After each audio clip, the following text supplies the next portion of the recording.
Hi, this is Patrick O'Reilly from the Vintage Video Podcast, and you're listening to Pop Goes Your World. If you haven't already, subscribe on iTunes. And while you're there, please leave us a rating and review. And now it's time for our feature presentation. I'm Chris McBrien, and the pop culture from Generation X is everything to me. And I'm Derek Myers, and I'm here to educate Chris on the great pop culture of today's generation. Episode 355, Shrinking TV Show Review.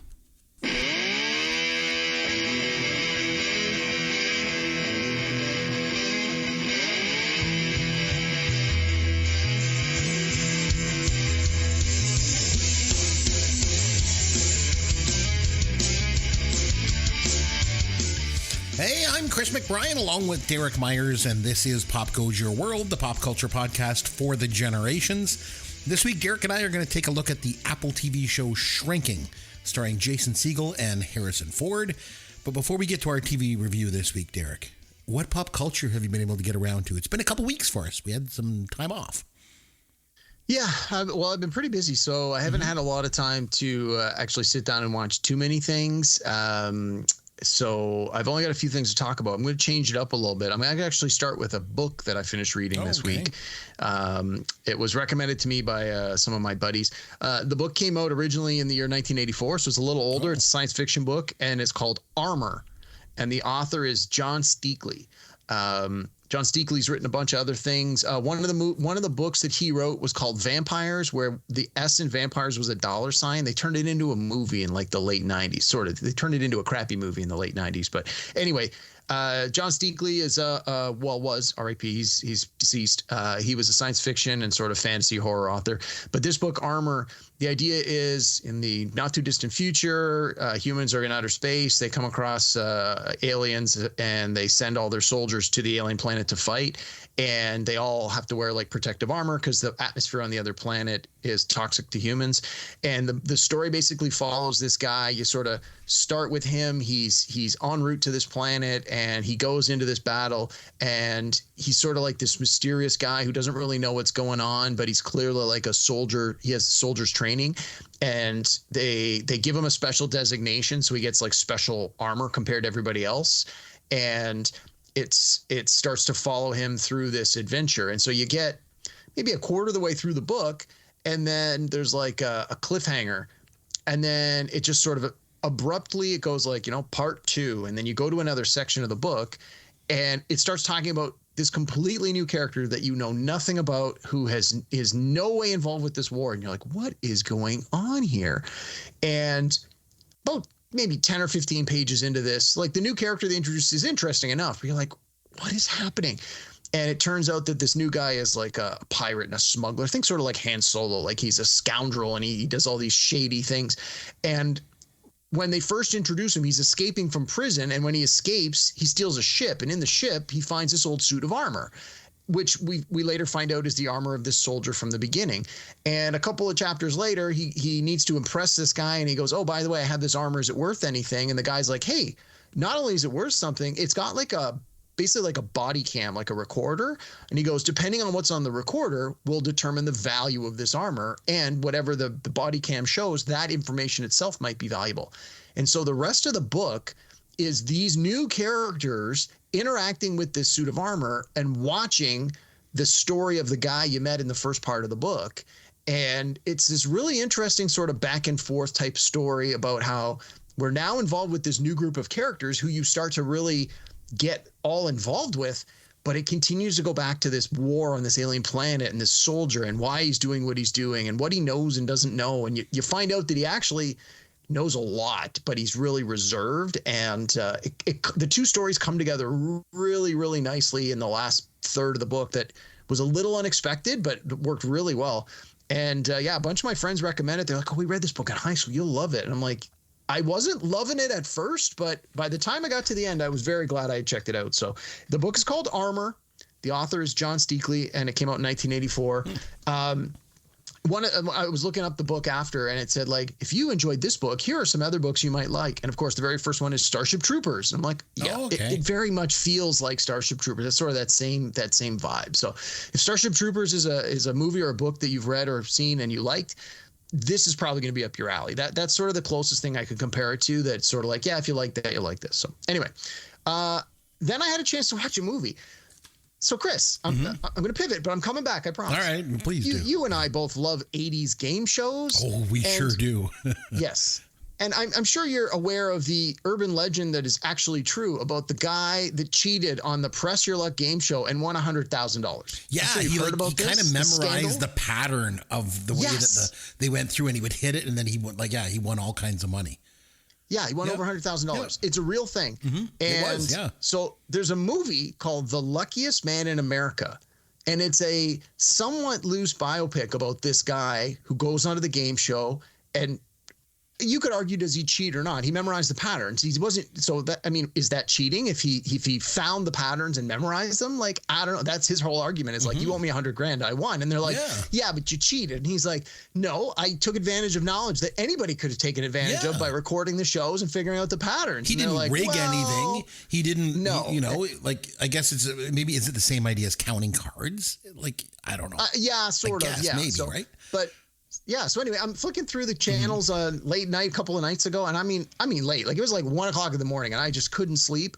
And I'm flicking by, and I see the Press Your Luck game board, and I was like, Press Your Luck? And then I'm like, no, it's this movie, The Luckiest Man in America. So I ended up watching the whole movie. So the guy who's the main star of the movie is an actor named Paul Walter Hauser. He was the main guy in the movie Richard Jewell.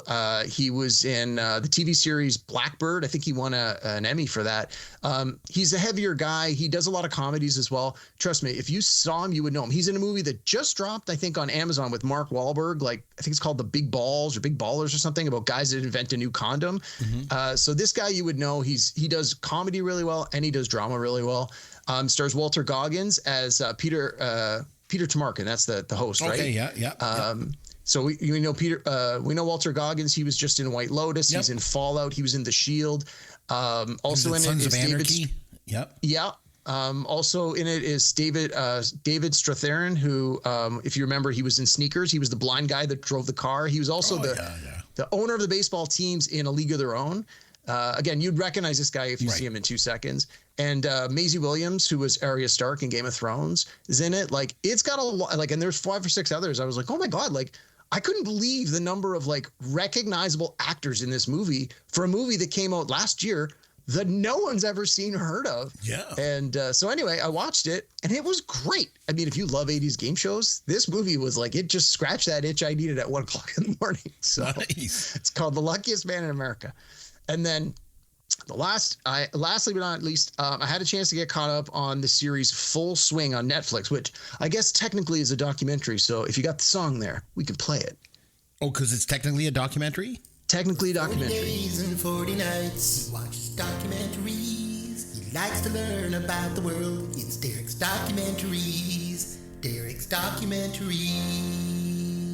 I'm curious. It's sort of a documentary. Please expand on this. Well, yeah, so it's based on golf. It's called Full Swing. This is the 4th season, and there's a lot of shows like this where the Netflix cameras go behind the scenes and they follow the professional athletes through a whole season, and then at the start of the next season, they drop like 6, 8, 10 episodes of behind the scenes stuff, showing you sort of what had happened last season. So I guess it's technically a documentary because it's real. Like they literally show you what happened, and then they have the talking head cutaways.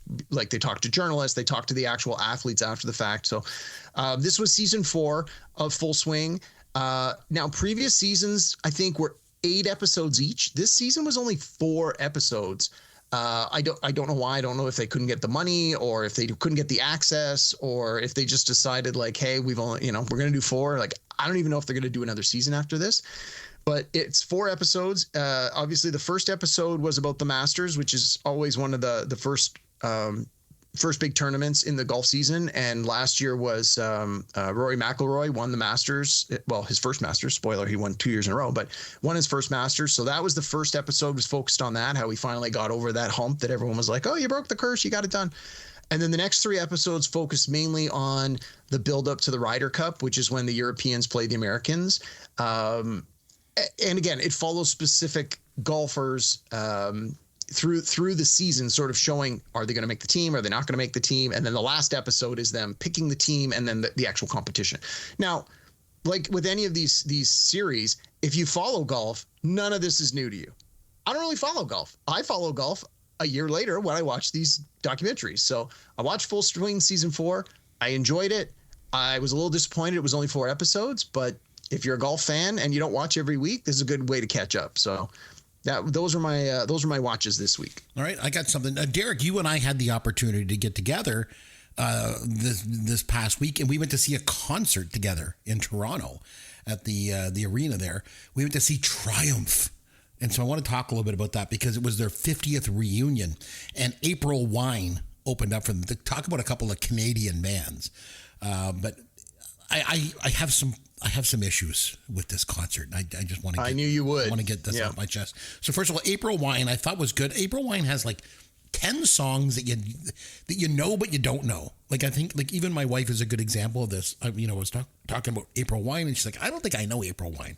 And then I play a song for her and she's like, oh, I know that song. Oh, I know that song. I know that song. So they're one of those bands, you know all their songs. They should have been way bigger than they were because they had so many good songs. But, they come out to play, and I thought they were good. They played some good songs, but there's not one. I thought they were amazing. They're not one founding member of the band. Not one. Miles Goodwin was the only original member of the band, and he died 3 years ago. So it's basically a cover band of April Wine. So I had an issue with that, but that's fine, whatever. It's all good. I'm there to see Triumph.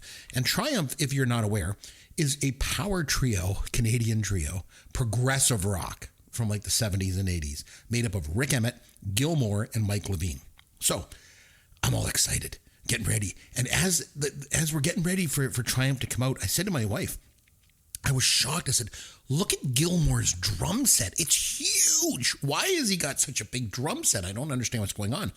Then they come out to play, and Gilmore comes out and gets on the drums along with some other guy. Some other guy sits beside him, and the two of them are playing drums together. I'm like, why is there two drummers here? I don't understand. And then Rick Emmett comes out on stage, and two other random guys come out. One guy playing bass, one guy playing guitar. And so I turn to my wife, I'm like, where's Mike Levine? Like, and who are these three new random dudes on the stage? I don't get it. What's going on? And then by the second song, then Gilmore went off stage and the other ones stayed out there and played and sang and they all did most of the singing and stuff. And by the second song, I turn to my wife and I go, this sucks. Like this, and my wife's like, well, what's the big deal? Like, I said to her, listen, so my wife is a bit younger than me. So I said to her, who is your favorite band when you were growing up? And she's like, oh, the Backstreet Boys. I said, okay, great, perfect. Imagine that the Backstreet Boys are going to get together for like a 30th anniversary reunion. And we spend all this money to go down to Toronto, and we get a hotel room, and we go to the arena, and we get in there, and the Backstreet Boys are getting ready to come out on stage, and they come out, but there's only like 3 of them. Like Nick Carter and Kevin Richardson aren't there, for example. And instead, there's just the 3 guys, and there's 5 other random dudes on stage with them. I'm like, what would you think about that? She's like, that would suck. I said, that's where I'm coming from. And now you had mentioned, Derek, that you said your wife had read somewhere that Triumph has 3 new guys that they were going to play with on this. So she kind of knew about this coming into it. I didn't know anything about it. Yeah, it was on the Ticketmaster website where you buy the tickets, and it was on the band's website. And apparently all the information had been up there for months, like, because we obviously bought the tickets a while back, where they had said that they were adding 3 new guys, partly because their founding members are all like in their late 60s, early 70s. So they knew they may not be able to play their full thing every single night, every single show. So they need to alleviate the burden a little bit. Here's the thing. If you can't play every night, because my wife said that to me too. She's like, well, maybe they're just old and they can't play all the songs. If you cannot play, then don't have a reunion and come back out here and do this. It's like, hey, okay, we're going to go see Madonna. Okay, we're all going to go see Madonna. We get there and then they're like, oh no, Madonna's not coming out. Instead, it's Tina Yothers. Here's Tina Yothers. She was the young sister on Family Ties. I don't know why I picked her, totally random. That's weird. Yeah. But the thing is, Chris, go ahead. Hang on. So I will definitely concede your point that at bare minimum, the 3 main guys should have all been there. Now, I know the guy that wasn't there, they said he had an illness and he wasn't able to perform. Unfortunately, I mean, that's going to happen. And it is what it is. It'd be different, like you said. I read after the fact that it was I'm sorry to interrupt. I read after the fact that Mike Levine didn't come out because he had arthritis. That's not a sickness. That's not a sickness. That's just No, Stupid. I had heard that it was just due to illness. I didn't know the specifics. Anyway, but again, if you had tickets to Madonna and they said, no, Madonna's sick, they're going to cancel the show because it's, that it's one person. But I think if you're going to see a band and they're like, one of the members of the band can't perform, I mean, short of the lead singer, I'd be like, well, that kind of sucks, but that's fine. We're here. Who are the other three random dudes, though? Why is there another two guys out on stage? Who the hell are these guys? Well, and again, in the website, they talked about how they wanted to expand their sound, blah, blah, blah. They had all this. It was all, my wife knew all about it. I didn't. I had no idea. But that being said, the question becomes, how did they sound? And for my money, they sounded exactly like I expected. Like, whether it's a performer A or performer B playing the drums, I am not a trained drummer. I am just a music enthusiast, and I thought for a live performance, it sounded great. I disagree. The lead singer sang most of the songs. The guy they had who brought in who did the other part, like there was a second guy who did a lot of singing. While he was a reasonable singer, he obviously wasn't the guy that sang the songs, originally. So they sounded a little different. But from a live performance point of view, I was okay with it. I didn't have that big, and I was fine. Triumph doesn't have one singer. Gilmore and Rick Emmett split the singing duties. They do alternating songs. Yes, the other guys were doing all the heavy lifting. They were doing most of the singing, most of the playing. Like the thing is too, like I saw Rick Emmett play with, he had a couple guys with him in a different band. It wasn't Triumph because Triumph broke up in 1990. You know what I mean? And so for me, it was like, I've seen the documentary. Oh my God, they're going to get back together. This is the biggest thing ever. And it's just, disappointing. When I saw him a couple years ago with, he got a couple guys in the band and stuff. And I remember the guitar player he had at the time. His name was like Daniel Dale or something like that. He was really, really good. Technically great guitar player that was playing with him. But Rick Emmett just sounded different. I always say it doesn't matter. It's not what you play, it's how you play it. They were doing their song, Somebody's Out There, and it's just like 7 notes at the beginning of the song. The Dale guy would play it, and then Rick Emmett would play it and be like, ooh, like, oh, he's so much better. And that was missing here because those other guys were doing most of the playing and stuff. Here's the thing. I just want to make perfectly clear. I don't want to come off like I'm sounding like some random podcaster in my basement slagging on Triumph. I get it. I just want to say I'm just disappointed. The thing is, and I've made this clear on this podcast since day one, when Yancey and I even started. I loved Triumph as a teenager. They were my favorite band growing up. So the first concert I ever saw, April 1985, I was 15 years old, was Triumph. I loved them. And the thing was, too, I always remember, I always had to defend Triumph because a lot of my friends liked Ozzy and Motley Crue and like heavier stuff. And they're like, why do you like Triumph? Because Triumph was more of like a progressive rock. They were very much like Rush, like the kind of that progressive rock. They always get compared to them a lot, especially because they're Canadian as well. But the thing is, but their songs, whereas a lot of heavy metal stuff at the time back then was like, about the devil and, like all this like heavy stuff. Triumph was always very uplifting. Like their songs were always very positive, fight the good fight. And like the music has the magic power and like hold on to your dreams and all these, all these really, really good things. And they're also like Triumph was amazing musicians. Like Gilmore was a great drummer and a good singer. And Rick Emmett had a high register in his voice, great singer, and one of the best guitar players that I think we've ever seen. I remember years ago seeing someone talking about, it was a documentary on Triumph, and one of the producers from the States was saying, like, there's this band in Canada with this guitar player who's as good as Eddie Van Halen. Like, and he was, like, outstanding. So I think my disappointment was I went to this concert thinking I was going to see Triumph reuniting the 3 original members together again, and that's not what I got. What I saw wasn't Triumph. It was a massive disappointment. So... Right. That's just my thing. And again, I'm not just trying to be some random podcaster slagging on the guys. It's not that. I'm just disappointed. It's not what I expected. So if you're going to get together after 50, a couple years ago, I went to see the Steve Miller Band. I always liked the Steve Miller Band too when I was growing up. And there's Steve Miller comes out on stage. He's pushing 80, did every single song. And then went off stage. He did it. So either if you do it, you do it. And if you can't do it, you don't do it. And I guess that's where I'm at. So anyway, on a lighter note, what do you say we do this? Here's your dad joke of the week. Derek, it's a Star Trek dad joke for you. Okay? Okay. So, Derek, why did... Is it going to be funny? Can we go where no man has gone before and you can make us laugh? We absolutely can, because, Derek, why did Captain Kirk go into the ladies' room? Because he wanted to go where no man had gone before. Oh. Sorry, I stepped on the punchline. No, it's all good. He developed a bit of a gambling problem there. Cannot relate. That's deja vu. Haven't we met somewhere before? We're going to watch Johnny Knoxville get kicked in the nuts for 20 minutes. Fine, being. Guys watching other guys get hit in the nuts is funny. Why are you always in such a bloody rush, man? I can't believe you find this funny. In women's tennis, I always root against the heterosexual. That guy just pooped himself. That is hilarious. She whose bosoms defy gravity. Wait, those weren't women? Okay, here on the podcast, a lot of times we will review movies and then we'll have a topic. And we usually will alternate. We'll do my movie, your movie, topic. My movie, your movie, topic. And that's how this podcast usually works. Every once in a while, though, instead of a movie, we will do a full TV show review. We did it with Ted Lasso a couple of years ago. We did Game of Thrones as well. Yep. And then you and I got talking. We said, let's talk a little bit about Shrinking. And I just want to put it into context. So my wife is the one that got me to watch this show. So we got Apple TV years ago so that I could watch Ted Lasso because I'd heard about Ted Lasso. I was I want to watch this. And then my wife says to me, she's like, hey, there's this new show starting soon with Jason Segel. And she had liked him from How I Met Your Mother. And probably she also liked him from seeing his wiener on Forgetting Sarah Marshall, for all I know. But she's also a social worker. So the idea of this show about social workers was appealing to her. And that was, something she wanted to watch. I was less enthusiastic, I'll be honest, at least at the beginning. And then I ended up watching this show. And I ended up liking it more than she did. I remember when the final episode of season 3 came out recently, and at the end of the episode, I turned to my wife and I said, this is the best show on TV. Maybe the best show of the last 20 or 30 years.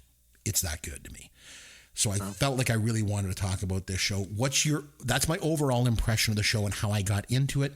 How about yours? What's your relationship with the show? Just as a high level view. So much like you, I really enjoy it. I do think it's a great show. I think, again, I'm sure we'll go through the specifics of what we like and possibly don't like about the show. For me, it was a combination of, I knew it had some of the same creative people from Ted Lasso. I think some of the same writers, producers, directors. And obviously, I've been a lifelong fan of Harrison Ford, so I'm always going to give something he's in at least a chance. And I don't have, or I didn't at the time have Apple TV. And it was one of those ones where I knew it was on. I had heard some things about it. They were talking about it on some of the podcasts I listened to. I was reading some of the positive reviews, and then award season came around and got nominated for some awards. There was a lot of buzz around it. And then I remember we went to visit some friends or family somewhere for at a cottage for a weekend or something like that. Or maybe we were traveling. Anyway, wherever we ended up, they had Apple TV. And so late one night, everybody else is, asleep, or who are we talking, probably passed out. And I couldn't sleep. And I thought I need something where I can just watch a 30-minute show, because I figured I'd fall asleep pretty quickly. I didn't want to start a movie. So I thought, well, I'll just watch the first episode. Well, I think I watched 5 episodes, and then I'm like, okay, I got to go to sleep. I got stuff to do. We were here for a weekend to do stuff. And before we left the end of the trip, I had watched the whole first season, and I was like, this show is fantastic. And so then in subsequent years, when the other seasons came out, anytime I went somewhere, whether it was a visit a relative or go on vacation somewhere where they had access to Apple TV, this was the first show I was looking for. And then more recently, we got Apple TV finally. And so, yeah, when this new season started, I jumped in right with episode 1 and I just watched it week to week. And yeah, when it was done, I was, again, you and I had sort of talked about it a little off mic, about how much we were enjoying it. And so I think it's one of those shows that it speaks to a lot of people for a lot of different reasons. It's got a lot to like about it, which I'm sure we'll get into. And again, it's almost a little bit unfortunate it's on Apple TV, because again, with some of the more with some of the premium cable services, not everybody has it. So it's one of those shows where its accessibility may be a little more limited. So, you recommend it to people, who want to, hey, what's something I should watch you think I might like? And it's like, do you have Apple TV? Oh, if they don't, they're missing out, which is unfortunate. But yeah, there's a lot of other good shows on there. And the thing is, obviously, if you're listening to this podcast, you're interested in hearing about this show, Shrinking. There's obviously going to be lots of spoilers in here if you're not familiar with it. But as an overview, it's about this therapist, Jimmy, who's played by Jason Segel, who's grieving because he just lost his wife. She died. And so he decides that in his practice of being a social worker, he's going to break all the rules. And what he's going to do is he's going to tell clients exactly what he thinks. And I'm actually they didn't keep focusing on that all the way through, which I'm kind of glad they didn't fixate on that, because it starts out that way. And I thought, is that what this show is going to be all about? Him just breaking all the rules and doing this? Because it doesn't really work. He basically gets his client to shove her boyfriend off a cliff. You know, Heidi Gardner, she's from SNL. Remember that you made me watch that clip where she's cracking up at Beavis and Butthead? Remember, she was his client, and then he convinces her, or she took it the wrong way and pushed her boyfriend off a cliff. So his technique doesn't really work. I'm glad that instead, though, the show didn't really focus on him breaking the rules and stuff. What it became was the show instead focused on grief. And it blends sort of the ethics of therapy, you know, how he breaks the rules, and personal grief and comedy of all things, to create a tone for a show that is so unique, but it's like irreverent, but it's really heartfelt too. So it's like this perfect blend of like heavy stuff, but also a bit of a lighter approach to it. So it's just such a unique show. You mentioned about it being weekly. I think it's interesting, and I want to talk about that because it would come out on Wednesdays. And I love this idea. It's a throwback. This is something Gen Xers like me totally get into. You know, millennials and Gen Z want everything right away. Drop the whole season so I can binge watch it, you know? Whereas I'm like, I'm okay waiting week to week. And this show, every Wednesday, a new episode would drop. And it became a thing for my wife and I. Every Wednesday, we'd watch a new episode. I thought it was really great. So you agree? Like you liked, because you said you binge watched season 1 and 2? Is that what you said? And then 3 you watched as it came out. So you watched it. See, I started watching it right from the first episode because my wife had saw that the show was coming. So we watched it, and we always sort of got it every week. What was your take on watching the first 2 seasons, binging, and then week to week on season 3? What do you think? So hang on, I want to be clear on what you want me to talk about here. Yeah. Do you want me to talk about just whether I like the idea of it coming out one way or the other? Or do you want me to talk about my experience? Your experience with it. How did you appreciate? I think those are different things. Yeah. Did you appreciate binge watching it versus week to week? Which one did you prefer? I like waiting week to week. This show needs time to digest every week. I don't think I could binge watch it.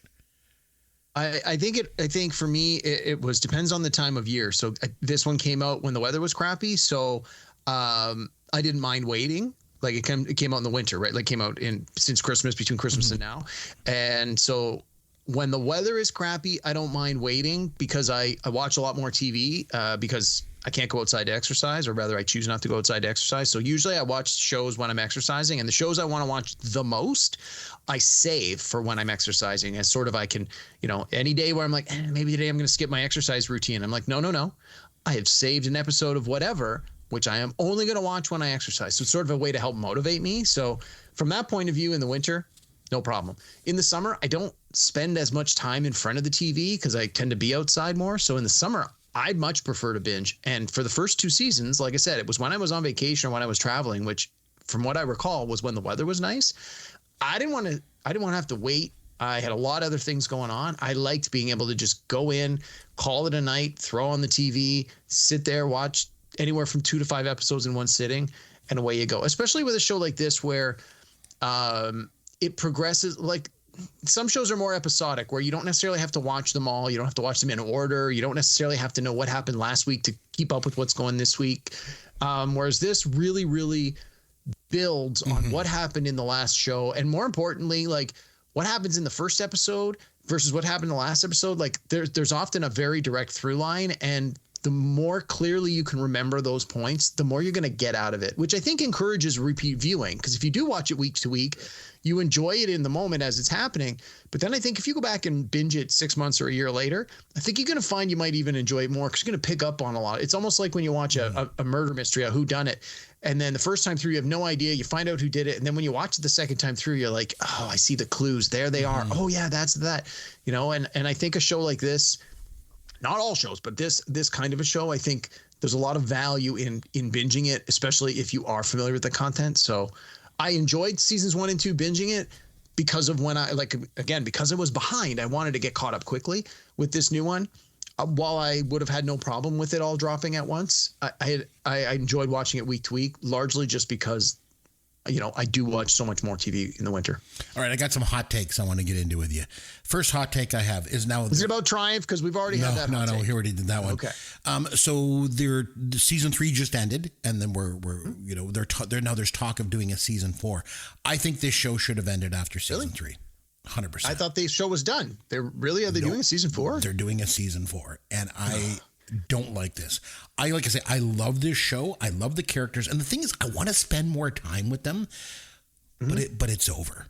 Like, for me, this was a 3-act play. So Act 1 is all about grief. So the first season is grief. The second season is about forgiveness, and the third season, the third act, is about moving on. That's it. I agree. That's the story. It's a 3-act play, and it's really, really, really well done. So let's just leave it at that. I do not think they should come back and do season 4. I said this about Ted Lasso as well. Ted Lasso is a great 3-act play. It's over. And they're talking about bringing that one back for season 4 too. I worry about shows like this that are just so friggin' good, and they tell their story so well that sometimes things need to be left open-ended at the end. Where are they going to go? And I do think, but although I think they did kind of wrap it up pretty good on this one, I don't think. Yeah, I agree. I feel like it's just about money, maybe, or just pressure from the studio. It's totally to make about more, money. and it just sometimes it needs to be about the art and just the story. And the story, I think, has been told in this. So that's my hot take. Season ended after season 3. That's my first hot take. Yeah, I don't think that's a hot take at all. I think most people, myself included, would agree that this show for sure should end. I hope it ends at the end of season 3. Like you said, all the major storylines were wrapped up in a way that felt satisfying. There was, growth where there needed to be growth. There was closure where there needed to be closure. And this is actually a pet peeve I have about a lot of shows when they find out, oh, this is the last season. A lot of times they give characters closure on things that if this show was to continue, there's no chance these things would all happen to these people at this time simultaneously. But for the purpose of television, you give each character a nice conclusion to whatever it is they're doing, whether it's good or bad. Whereas I found with this show, some of the characters had a very defining moment. Again, we'll spoil it a little bit. So Harrison Ford's character was retiring, and at the end of the season, he retired. He moved in with his daughter. That was the closure. Mm-hmm. You had the daughter went away to university. Yep, moving on. It's moving on. Yep. Yeah, and it's and again, not every single character had that kind of a moment, but enough of the characters in the show had it, and it felt real. It felt organic. It felt like, yes, this is where this character would logically go in this story. I didn't need complete closure on every single person because that's not how real life works. And I think going on to a 4th season, no, I don't like it. I mean, I'll watch it. Who are we kidding? Mm-hmm. I want to see it, but I'm really worried if they do a 4th season, it's not going to hold up to the standard of these first 3 seasons. I agree. Another hot take I want to mention is that when you first start off season 1, the situation is that he just lost his wife. She died in a car accident, and she was hit by a drunk driver. And so she dies. But the thing is he's not there for his daughter. He kind of spirals, right.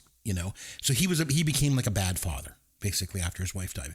But I feel like he shouldn't be judged for it, because it's easy to kind of step into this story and be like, that poor daughter, you weren't there for her. And I know that's, that's a good point, but grief can be overwhelming, and people handle it in different ways. And the way he handled it was just spiraling into drugs and alcohol. And this is hard because he wasn't there. And sex. For his Don't daughter. forget, he was spiraling into sex with prostitutes. He was. And, no judgment. And again, he wasn't there for his daughter, but he couldn't be either. I don't think you can judge him for that. Was he wrong? 100%. He was wrong. He should have been there for Alice. He should have been there for his daughter, but he wasn't. But I think it's important because part of the reason why with this story is he has to forgive himself before he can move on. And so I think that needed to happen in the story. So Jason Segel, I want to talk a little bit about him because he got started on Freaks and Geeks. I don't know if you ever watched that show. Love that. I sure did. It's been a while, but yeah. Probably best known for How I Met Your Mother. He hasn't really done a lot in the way of movies. mostly small roles or in small movies, except for Forgetting Sarah Marshall. Forgetting Sarah Marshall. Hardly a small role, if you know what I mean. They did a reboot of the Muppets. He was the main human character in that. Yeah. I think I want to say he wrote, has a writing credit and possibly some other producing credits or something. Like the Muppets are sort of his jam. But. Yeah. He was the driving force in bringing that, but it wasn't like a huge hit or anything like that. I don't think. No. I mean, I'm sure it made money, but not enough that they kept him on and did 5 more Muppet movies. So he was one of the creators of this, Shrinking, along with Bill Lawrence and Brett Goldstein. And I think we need to talk about those two for a minute, because Bill Lawrence is interesting. He was the creator of the show. He got started in TV as a writer on Boy Meets World. And then he started writing on Friends and The Nanny, all 3 of which he was fired from. And then he co-created Spin City. And then he created Scrubs. And then he did the animated series Clone High, which I wasn't really familiar with. And then he created Cougar Town, Ground Floor, Ted Lasso, Shrinking, and Rooster. And in real life, he's married to Krista Miller, who of course plays Liz on this show. Mm-hmm. So he's a co-creator. And Brett Goldstein, I think he is something else. So he started off as an actor in British TV. And he also did films. He actually won a British Independent Film Award for Best Supporting Actor in the movie Adult Life Skills. He was in that with Jodie Whittaker. You know her from Doctor Who? And she was also in Broadchurch, too. And she was a good actress. She was really talented. So then Bill Lawrence hired Brett Goldstein as a writer on Ted Lasso. And when they were working on the script development, he just really connected with the character of Roy Kent. And so he decided he wanted to pitch himself for the part. And he made an audition tape. And not only did he end up playing the part, he won 2 Primetime Emmys for playing Roy Kent. He was so good as Roy Kent. Holy smokes, he was great. And then he co-created Shrinking, obviously. Was an executive producer. He wrote 8 episodes. And then he joined the cast in season 2 as Lewis. He's the drunk driver, obviously, who killed Jason Segel's wife. Like I say, he was only involved as a creator, but Jason Segel actually convinced him to play Lewis. And that's how he did it. His performance in season 2 as Lewis is absolutely heartbreaking. It's great. It is the finale of season 2, where he just can't handle the grief and loneliness anymore, so he's going to take his own life. And then Jason Segel comes along and offers him forgiveness. I get emotional just thinking about that scene.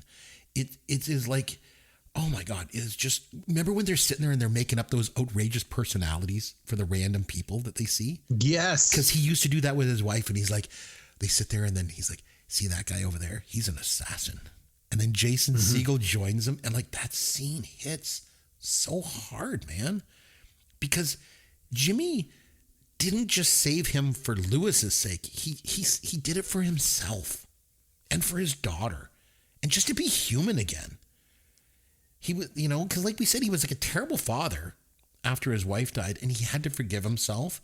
And the only way he could do that was by forgiving Lewis. That scene is so good. It is just so good. Oh my God. Outstanding. And Brett Goldstein just brings it to a different level with his performance. It's so understated the way he does it. Oh, he was just great. I'm assuming you obviously agree.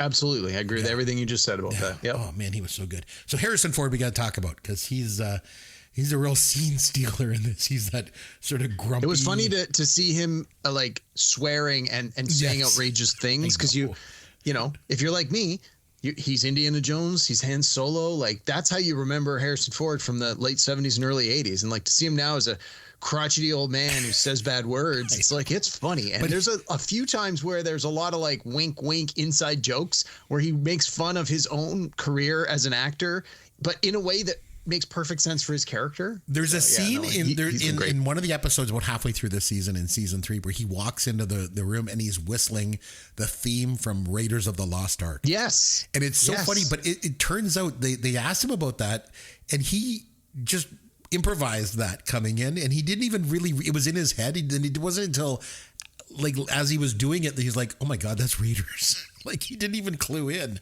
that that's what that was. So I thought that was interesting. I think his deadpan delivery is so important to this show because it provides like a counterbalance to some of the other characters and stuff. Do you think this is the best work of his career? It's definitely up there. I think it's the best thing he's done in 30 years without question. Yeah.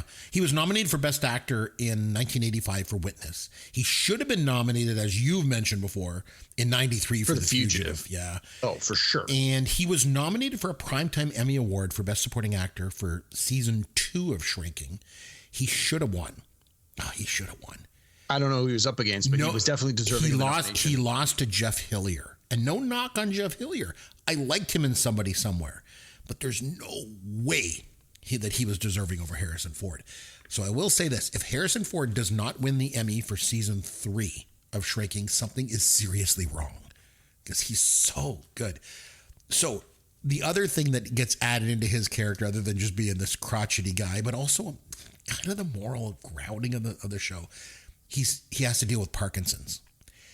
And his scenes that he has in season 3 with Michael J. Fox are so good. Like, it's just, and that final scene in the last episode when he's talking about scars, and then and Jason Segel's like, I'm covered in them, Paul. And Harrison Ford's line, he says, what a shame that would be to be 42 years old and not covered in scars. They're evidence of a life fully lived. It almost broke me. Like, it was just so good. And then he's like, stay stuck or go make some new ones. And he's like pointing that for Paul to get Jimmy to go in and sit down with Colby Smulders and like take a chance and get back on the horse sort of thing. I also love the scene. It was 2 episodes earlier in that when he holds the baby. Remember the gay couple had get that baby and he's holding the baby and he looks at the baby and he's like, enjoy the ride. Like, just talking about how life is, such a great journey. I don't know. God, he's good in this. He is fantastic in this show. Love him. Jessica Williams plays Gabby. Want to talk about her? She actually got started on The Daily Show as a correspondent. I feel like they all have good character arcs. I think she has one of the more underrated character arcs in this show. I agree. She starts off as that cheerful friend, and all the other characters on this show are messy, but they're real. And I feel like if they would have just stayed with her as this cheerful friend all the way through, I don't think it would have worked right. Because you forget sometimes she's grieving too. Tia was her best friend. Yeah. Yeah. And for me, her character arc is less about being like this perfect supportive friend and more about being a flawed human being. She almost throws away her relationship with Derek too, because she trying to figure out who she is and what she wants. I also really like, as a side, her fashion and her style really comes out in season 3. She is drop dead gorgeous and she wears these like fashionable clothes all the time. I don't know if that's her bringing that to the part or if it's the writers putting it in there, but I really like what she brings to the show. She's been nominated for 2 Primetime Emmys for this show as well for Best Supporting Actress. Hasn't won either one, but Krista Miller plays Liz. Another interesting character arc, I think, because she starts out being this nosy, intrusive neighbor. And at the end, she's a vulnerable person who actually makes really good connections with the other characters. Like, she just can't express her own emotions, so she does it by giving rocks to people. And I just love that sort of character trait that she has. She always seems to have good intentions, but she just is a little bit too pushy, at times. But I like her character too. The daughter is played by Lukita Maxwell. Didn't really know her at all. She hasn't really done a whole lot before this. I think in season 1, it's easy to see her as the emotional core of the show, and she probably really is. But it was almost like she was like a 30-year-old in a teenager's body. She had to grow up fast, right? Because her mom dies, her dad wasn't there. But the thing is, at the end of the day, she's still a teenager. And she really gets to navigate that, I feel, in season 3. But even throughout the whole series, remember that scene when she tries to kiss Sean and it's kind of awkward, and then she's dealing with she's dealing with her friend and decisions about school and playing soccer and stuff like that. So I like the fact that they allow her to be a teenager too. Really good. What did you think of one we talked about? You mentioned earlier things we like and things we don't like about the show. One character I'm not crazy about is Brian, played by Michael Urie. He is obviously there for comic relief, but I think he might be my least favorite character. First of all, he's really selfish. Oh God, he's a selfish bastard. But I don't know. I feel like the show doesn't need comic relief. I think maybe early on they felt that, the writers felt it, but I don't think it needs comic relief. It gets it from sort of the main characters subtly, but I feel like he's one character I could do without on this show. What do you think? I felt that if this was a real group of friends, I don't think they would really be friends with him. I think his personality is different. Like, obviously there's some jokes and some pushing and prodding, but yeah, to your point, he's super selfish. He's super self-centered. And I don't know. It just, while from a TV entertainment point of view, I do like his character and I find the scenes he's in are funny. I just feel that the rest of the cast wouldn't be friends with this guy if this was a real life thing. I mean, obviously, with all the characters, there's a certain amount of growth and development. And with him, I don't think nearly as much as the others. But again, he wasn't the main guy. You don't expect him to have this complete story arc where there's a full turnaround. But not that he necessarily needed that. But yeah, I mean, I enjoyed him. I thought the character was entertaining. But yeah, that was sort of my only beef. And again, I'm like, beef in all small letters is just that I don't know why they're still friends with him. Yeah, I did like the fact that he was sort of one of the initiating factors, along with Alice, with trying to connect with Lewis and forgive him. So I thought that was a really thing I liked about his character, because he's so friggin' selfish that in that situation he actually wasn't selfish. He was actually trying to help Lewis and try to connect them all and just really sort of facilitate that forgiveness to take place. I also want to mention Luke Tenney plays Sean. I think he has a great character arc, because he goes from being this guy that's in therapy because he just gets in fights all the time, to like running his own business, getting a chance to become a chef. And again, his journey is because he gets support from the other characters in the show. You also watch The Pit, don't you? You watch that show? I know. I watched the first episode. I didn't care for it, so I stopped watching. Okay, so I watched that, and he showed up in that show now. He's in season 2. In that show. So he's really good. And then finally, I think we have to mention Ted McGinley. Does he finally get to shed the reputation for being a show killer? Can he finally divest himself of that? Like, because there was Happy Days and Love Boat and Married with Children. He always like says, they bring Ted McGinley in and he just ruins the show. He is amazing in this show. He is so good. It's best work of his career. He's always so positive. Even he has a heart attack, doesn't change his outlook on life. And it was funny when I remember saying to my wife, I said, coming into this season 3, I said, somebody's going to die. I think somebody is going to die on this show. And when Ted McGinley had the heart attack, I thought, oh my gosh, they're going to kill him off. Because the show is 100% about reality and how messy it is, and people die, Yeah. The other thing I like about... Yeah, you'd almost think it would have been Harrison Ford, because he was older and he has this illness, and you were like somebody had to go. If you felt that was the setup for season 3, he's your logical guy, right? The old grandfather who's ill, right? That's going to be the guy. So the one thing I will say is, when you watch the show, not for a second do I look at Ted McGinley's character and think of him as Stan Gable from Revenge of the Nerds. Not at all. No, like not at all. So yeah, these characters, oh my gosh, they're all so good. And they all have different roles. Like Jason Segel is obviously, emotional and messy, and Harrison Ford, like we said, has that deadpan stuff. And I feel like Gabby's kind of a moral grounding of the show, and you get comic relief from Krista Miller and Michael Urie and stuff, and emotion. And the emotional core is kind of the daughter too. So it's like they all just have a really good part of the story, I think. So that being said, I have a question for you. Who do you think steals the show? Does anyone steal the show? Who would it be?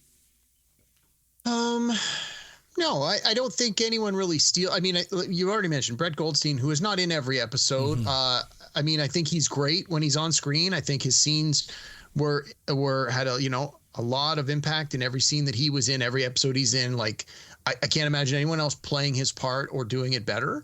But I wouldn't necessarily say it stole the episode. I felt that when he was in it, he did what he needed to do. He did it at a high level of skill and proficiency. But no, I don't feel that anyone sort of like stands out Harrison over and above Ford, the maybe? rest. No, again, he's second billing on it. Like but these two guys whose names are above the fold. Like you expect those two guys to be the biggest guys in the show, and they are. Yeah, I just wonder if he kind of steals it. I don't know. I feel like I wouldn't say so. I mean, I don't think so. That's just my opinion. And then I guess, like, who do you think is sort of the quote unquote main character emotionally in this? Is it Jimmy? Is it Paul? Is it the daughter? I think it's Gabby. Oh, wow. Really? I think she's the one that provides perspective to all those other characters while going through her own stuff. Mm-hmm. But she's the one who's constantly calling them out, forcing them to deal with their issues. Again, they're all psychologists, right? Psychiatrists, psychologists. Honestly, I don't know the difference, but they're all, they should. How's that thing go where they say they're doctors make the worst patients? Yeah. Mm-hmm. Thank you. And I think I think the show does a good example of, like, just because they are a professional who can treat other people doesn't necessarily mean that they can turn that lens around and do it on themselves. A lot of times people are blind to their own pitfalls and weaknesses. And I think that, Gabby is the one who is able to call them out on their crap, be very, again, she's a professional like the rest of them, and she's able to point it out. Again, I don't think she can necessarily do that as well with herself as we saw in season 3. It took everybody else sort of to point it out to her. But I think that's sort of like, I think she's sort of the, the one who's like calling out everybody else on their crap so that they can start to deal with it. And then her story arc was sort of the last one to get addressed. True. Once everyone else started finding the therapy and the peace and the prosperity that they needed, then they were able to sort of say, okay, now they can turn it around and go, you're the one that was helping all of us. It's our turn to help you. I feel like you can't help but compare this show to Ted Lasso in some ways. I know Bill Lawrence and Brett Goldstein were involved in that, but the idea of sort of this found family, and just the emotional honesty that happens, and also like the fact that there's humor. Humor is always rooted in pain. I've always said that. And that definitely was true in Ted Lasso, and definitely is true here. I feel like this show is basically Ted Lasso for mental health. But it's a little bit sharper and riskier. Yeah, it's a good way to describe it, because I think a lot of people have seen Ted Lasso. It was a phenomenon when it came out. I think, again, even if you don't have Apple, it was such a big hit. I think people found ways to watch it, or at least were in on the discussion. And I think if you were trying to sell this to someone who was not familiar with it, and you said that, like, hey, it's this version of Ted Lasso, I think that would get people who might not otherwise want to watch it to at least check it out. And I'm obviously the old guy from an old generation, but I gotta say, it is refreshing to see shows, especially like this, that aren't afraid to discuss mental health, especially involving men. You don't get that all the time. I agree. I think it's important. So I want to talk about some of the themes in this show. Grief and avoidance is a theme. Jimmy's entire arc is basically running away from grief by trying to fix other people. I think you could even say that Jimmy's not a great therapist. I don't know. No, I agree. I really don't think he is. That's one thing about it. There's obviously the ethics involved in some of the things he does. And I don't know, like, even if it works, it doesn't mean it's ethical, I don't know. So his approach is definitely boundary breaking, Do you think he would, like, if in real life, would he lose his license probably for? No, he'd lose his license to be charged with criminal activity. Yeah, exactly. For sure. Okay. So another theme I want to mention is found family. And I mentioned this for Ted Lasso as well. Yes. I love that this friend group is the support system that's in place. But the thing I think I like the most about it is every single one of them is flawed, but they all show up for each other. I think it's just so important part of this show. Another theme I like that they address is aging and illness with Paul. Yep. And his Parkinson. I think it adds more emotional weight to the show. I think it grounds it in reality. And I think it gives Harrison Ford the chance to give one of his most nuanced performances. He's known for, like, over the top. He's Indiana Jones. He's on Solo, for crying out loud, And in this, he's very nuanced with his performance. So I think it's good. Life is hard, right? Things don't magically change. Your wife just doesn't come back. Parkinson's doesn't go away. Your dad doesn't all of a sudden start canceling fishing trips to spend time with you, like that whole story arc that we had. The true theme of this show is basically, how do we get through it with each other? I think it's an important theme. We don't get enough of it in pop culture. It's a very, very unique show. Also, I appreciate the way that they balance sometimes almost sitcom-like humor with really heavy emotional drama. That's not easy to do. It's very, very well written, I think. Because it goes from like joke to heartbreak to joke within like minutes. And it's like, wow. But I think you need the humor to balance off everything else, you know? Yeah, I agree. And I think the real risk with a show that tackles this kind of a topic is you have to be very careful that the joke isn't making fun of someone for their mental illness or because of acts and things they do directly related to problems they're having, right? It's easy to say like, oh, look at this guy. He's doing these weird things and making these weird choices. Ha ha, isn't that hilarious? And then later you find out it's like, oh, he was, he had some sort of a mental illness. He was hearing voices or something. And you're like, ooh, well, maybe we shouldn't have been laughing at that. And I think the show does a very good job of never making someone's mental struggles part of the punchline. While there is humor in the show, it's always done in a way to sort of lighten the mood after a heavy topic, which I think a show like this, you need that. If you're going to deal with something heavy in a serious way, which I think they do, and I think they do very well, you need to balance that with humor. And I think they do that very, very well. Before we wrap up, I have two things left. I want to do a hot take and I have a final question for you. The last hot take I want to make sure I get this in because I just thought, I actually wish that Jimmy ended up with Harrison Ford's daughter, Meg. Oh, no. Yeah. I think they should end up together. Yes. They had a lot in common. His wife died and she was like going through a divorce or separated from her husband, They had serious chemistry together. I feel like Jimmy can't develop a relationship with her because it's Paul's daughter, but didn't stop. Exactly. Didn't stop him from sleeping with her. So I don't know. Well, hey, we're all human. Come on. Yeah. But my wife doesn't like Jimmy and Colby Smulders. What was it? Sophie was her character. My wife doesn't like them because she watched How I Met Your Mother and she's like, I just can't see them together after seeing that show. I never watched How I Met Your Mother. I never watched that show ever. So I don't come in with that sort of bias. I just like him and Meg together better. They fit together. That's what I thought. No, I didn't. That's my hot take. I was fine with the way it played out in the show. I never for a second expected them to ever get together permanently. I think that would have been a huge mistake. That to me would have felt more forced for television. Like, here, we're going to just tack on the happy ending. It's the last episode, and this is what happens. Everybody lives happily ever after. I don't know if it'll be a happy ending because that's not the way this show does things. It's still going to be messy. But I just feel like him and Meg had a connection that he did not have with anyone else, including Colby Smulders. So, I don't know. I thought that was my hot take. They should end up together. And I got a final question for you. Is this show about healing? Because that's ultimately what you think the show is about. But I really think it's more about how messy healing is. To me, I think you hit it on the head. It's while you could, broad strokes, in one word, what's it about? If someone said healing, I wouldn't fault them for that, but that may not be the A+ absolute correct answer. But no, I think you're right. And that's the difference between a really, really well-written show and a show that isn't, because lesser writers would just be all about, it's about healing and it's about, moving on and stuff. But this show digs into it deeper than that. It's about how messy that whole process is, and it's never clean. And I think that's a really important part of it because life is messy. This show hits hard. Mm-hmm. It's really, really good. I don't think we normally don't do this for TV shows, but I'd like to do it in this case.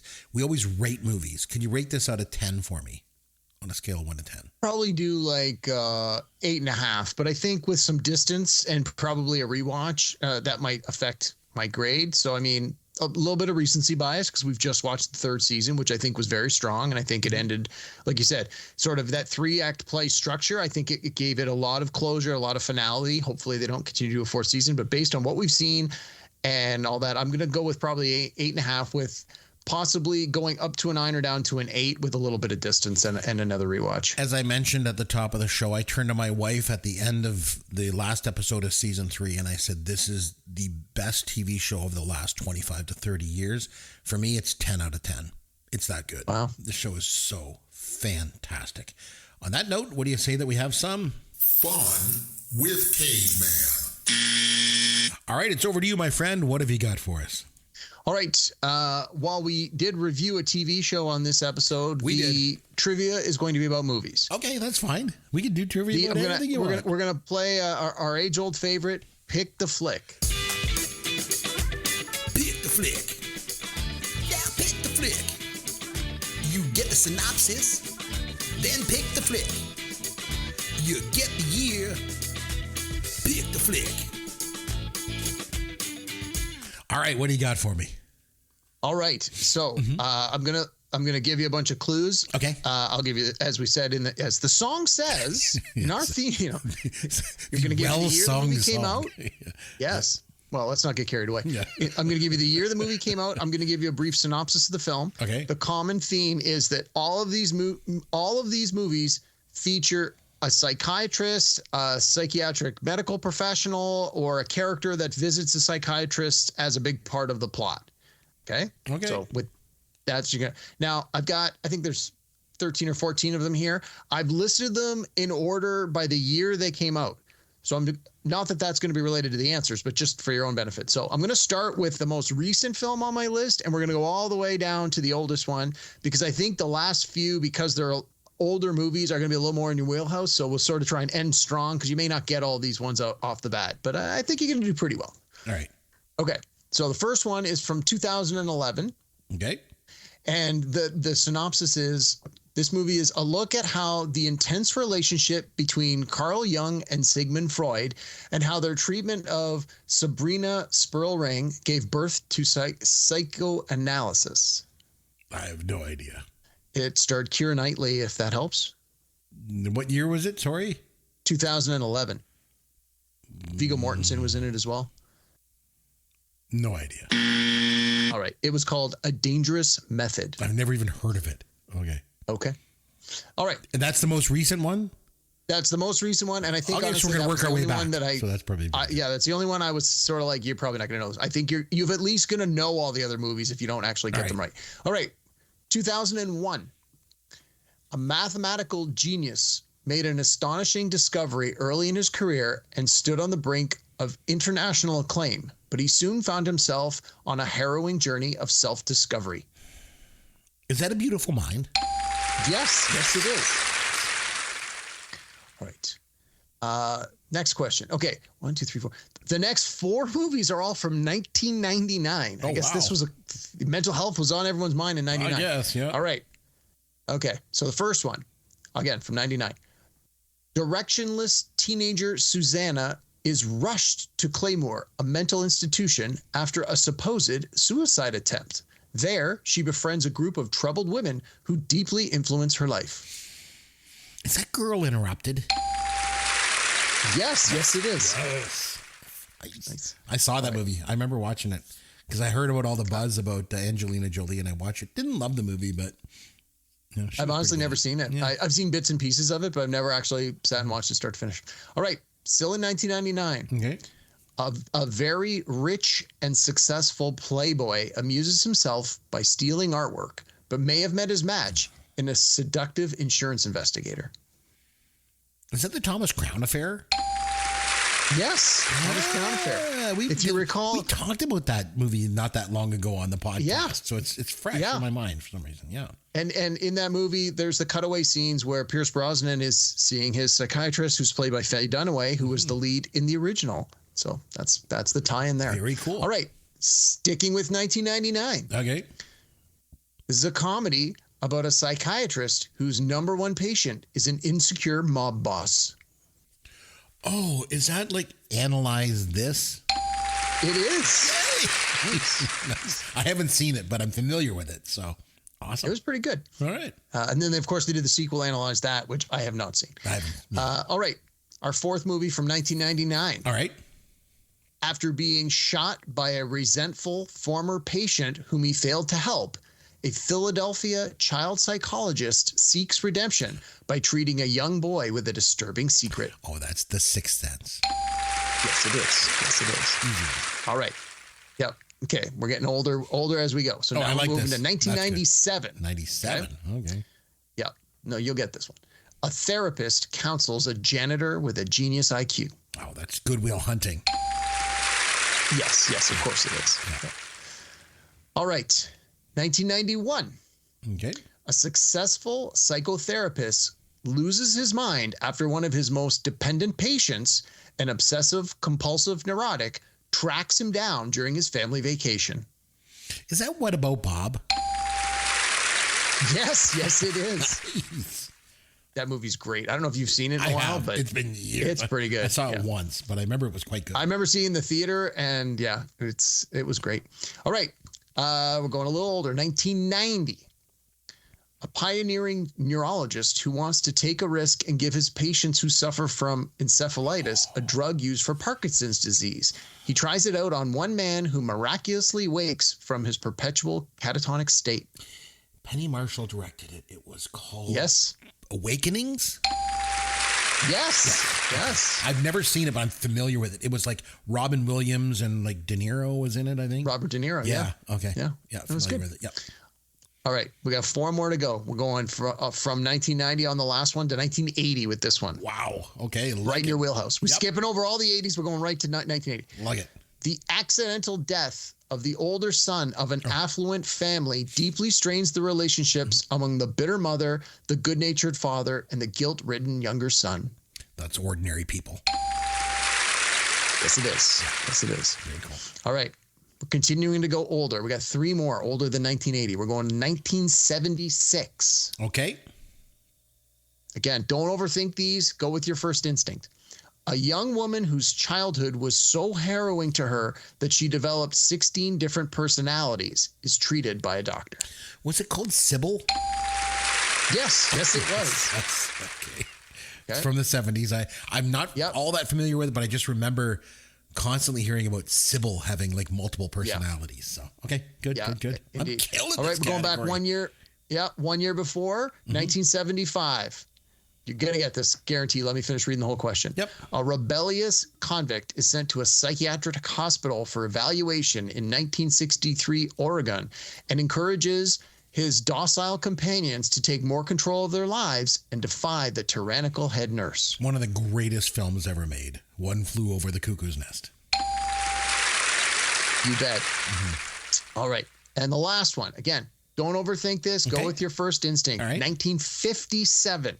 57. Remember the category. Go with your first impulse. Okay. A doctor treats a woman suffering from multiple personality disorder. Would it be Sybil? No, you already said that one. I know, but I thought maybe it was like remade or something. No. From 1957. 1957. A doctor treats a woman suffering from multiple personality disorder. 3 of them, as a matter of fact. I don't think I know this one. I don't know. The 3 Faces of Eve. Oh, okay. Yeah, I've heard of that for sure. There you go. All right, you did good. I think you only missed the first one and the last one. Yeah, not bad. Yeah, no. Not bad. Okay, so it's over to me to pick a movie for next time we got to come back. You know what, Derek? I feel like some James Bond. Some James Bond. I'm going back to 1983 because that's what I like to do. And I'm going with Octopussy. Oh, good pick. Even if you don't like the movie, it's just fun to say Octopussy. It sounds dirty, but it really isn't. You can say Octopussy, but you can't say See, it gets beeped out. Listen to that. That's you can so say funny. Pussy Willow, but you can't say Exactly. You can say exactly. You can say Octopussy, but you can't say. You just So you if you don't write it neatly, that's exactly. what you get. Okay, that's a good pick. All right. And one of the channels, I think it's HBO or Crave here in Canada, has been rerunning all the James Bond movies, like all of them. I guess they just picked up the rights a couple of months ago. Great. And so they've been on. I've actually been jumping into a bunch of them, like for 10 minutes here and 5 minutes there. And I actually got to jump into Octopussy a few weeks back, again, for maybe 10 minutes right in the middle. And I even thought to myself, man, it's been a long time since I saw this. I may have to go back and watch it again. So, yeah, good pick. Yeah. I thought that we would enjoy going back. I haven't seen it in a long time, so I'm really looking forward to it. Yeah, it might be kind of fun to go back and watch. Okay, so next time we come back, we're going to review Octopussy from 1983, James Bond. And until then, I'm Chris McBrien, and on behalf of myself and Derek Myers, we want to say thanks for listening to Pop Goes Your World, the pop culture podcast for the generations.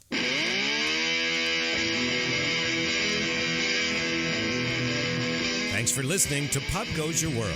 You can contact Chris and Derek at popgoesyourworld.com. Please take a minute and review the podcast on iTunes or wherever you download and listen to the show.